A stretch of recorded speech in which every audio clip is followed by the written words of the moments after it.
Hello mga mare, at dahil pumatak na naman ng tag-ulan kasabay ng malamig na panahon ay naisipan naming mag-asawa na magluto ng sopas. Yes po, masarap ito sa malamig na panahon.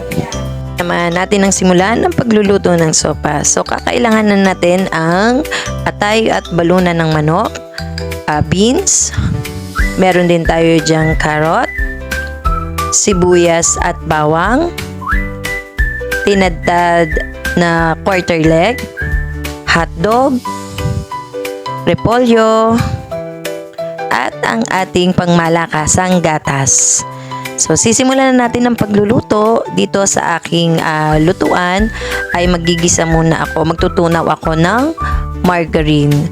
So, pagkatapos nating magtunaw ng margarine, isusunod ko na dyan ang bawang.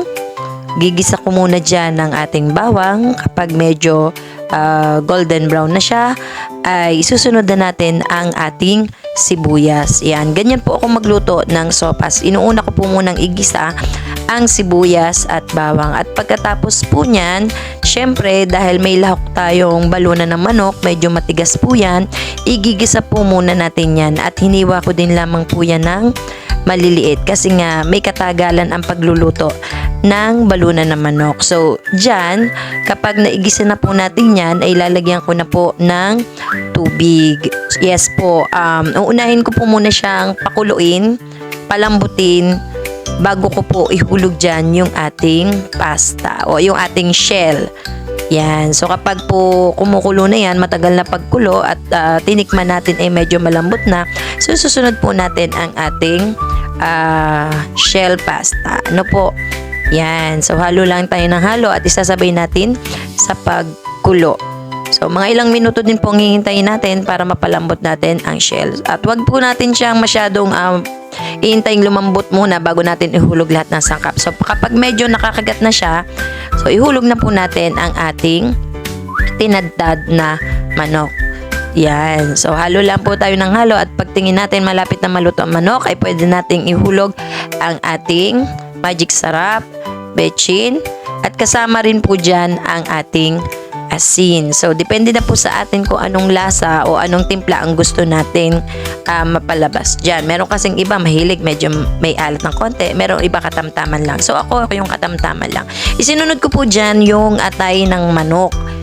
Yes po, meron din po yung atay ng manok.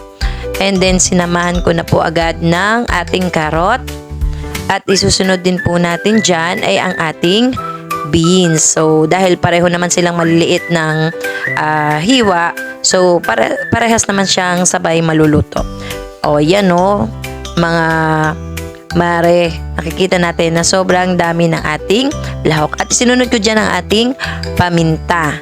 Ayan, natatakam na ako. And then after that, sinunod ko na rin dyan ang ating hotdog. Ayan. So, pagkatapos ng ating hotdog, pakukuluan-kuluan lang muna natin siya. Hintayin maluto. Ayan, continuous pa rin siya ng pagkulo. At isasabay na natin o isusunod na natin ihulog ang ating repolyo. So, ang repolyo naman, mga mare, mabilis lang naman niyang maluto. Kaya pwedeng counting kulo lang, okay na sa kanya. At pagkatapos niyan, ay lalagyan na natin siya ng ating pangmalakasang Alaska evap. So, yan ang nagpapasarap talaga ng sopas. Pag gagamitin nyo talaga yung talagang magandang klaseng evap. So, kung mapapansin ninyo mga mare, tingnan nyo naman, halos lahat, napakadaming lahok. Yan po ang ating sopas ngayong tag-ulan. Ayan. O, diba? Sa bawat sadyo, punong-puno ng sahog. Ayan. So, yung kaserolang yan, o malita kaserolang yan, ay natikman ng aming buong kapitbahay. Siyempre, namigay tayo dyan. At yan na, ang ating sopas. Isinasalin ko na sa plato para ipatikim sa aking asawa. So, yan po ang ating sopas ni Betchay. Ayan. Sobrang lamig ng panahon ay talagang hindi maiiwasang magluto ng ganito kainit. Yan. At kasarap na sopas.